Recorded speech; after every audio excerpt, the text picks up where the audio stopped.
Thank you all. Please be seated. Welcome to the White House. It is an honor to be here with so many fine student athletes now known as national champs.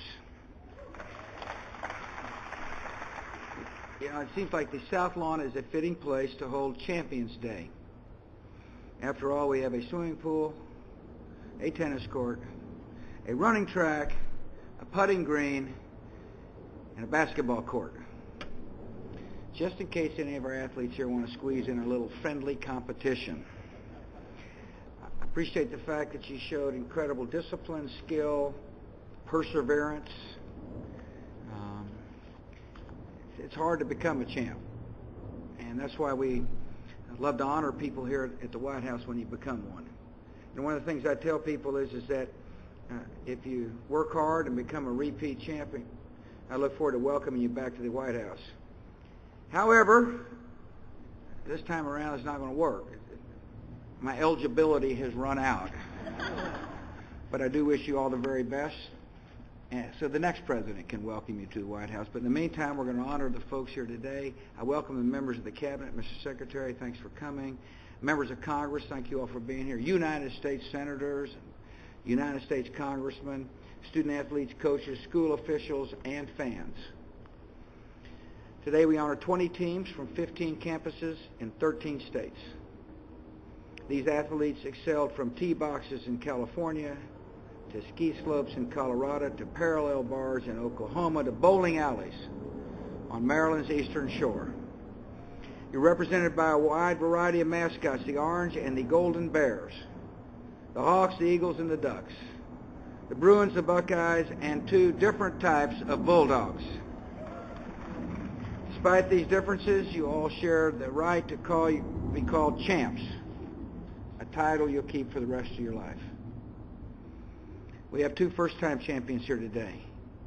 UCLA women's tennis and the University of Maryland Eastern Shore women's bowling Hawks. We have 2 teams that have spent a long time waiting to reclaim their national crowns. The University of Oregon men's cross-country team brought the national title to Eugene for the first time in 30 years. I know you're proud, Senator. And the UCLA men's golf Bruins earned their first national championship in 20 years. Even more impressive than winning the national title is becoming a repeat champion.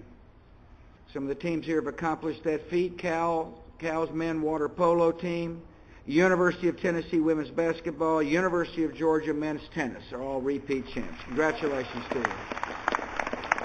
And then we've got 2 teams that have achieved the rare 4-peat.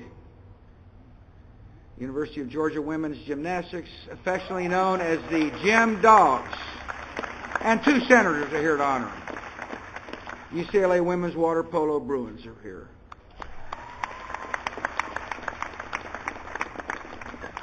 On the road to the championship, some teams recorded particularly memorable achievements. The University of North Carolina women's field hockey team compiled a perfect 24-0 record,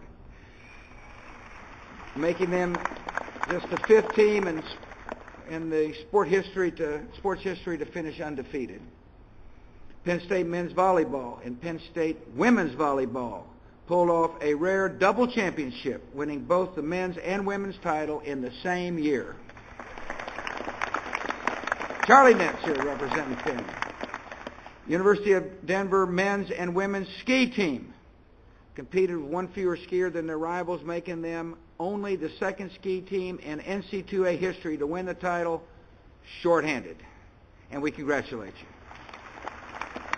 The USC women's golf team set a school record with 5 All-Americans on their championship team. And all 5 just yelled.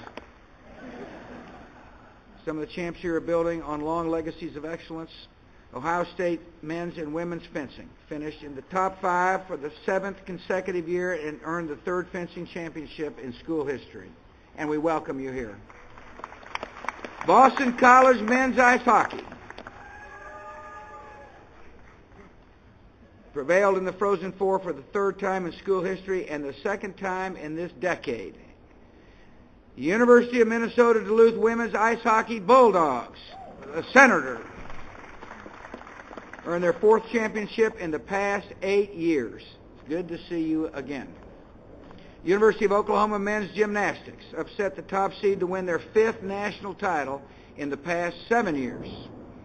And the Syracuse Men's Lacrosse team claimed their 10th national championship, which sets a new NCAA lacrosse record.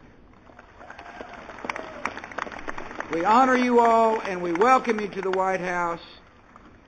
And as importantly, we thank you for your contributions to the communities in which you live. These athletes have volunteered at food banks during holidays. They have visited schools to inspire children with disabilities. They've encouraged literacy and good health. They've raised money to fight cancer. What I'm telling you is they're great athletes and good citizens.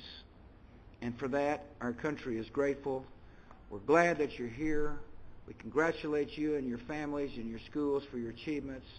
We ask for God's blessings on you and on our country. Thank you for coming.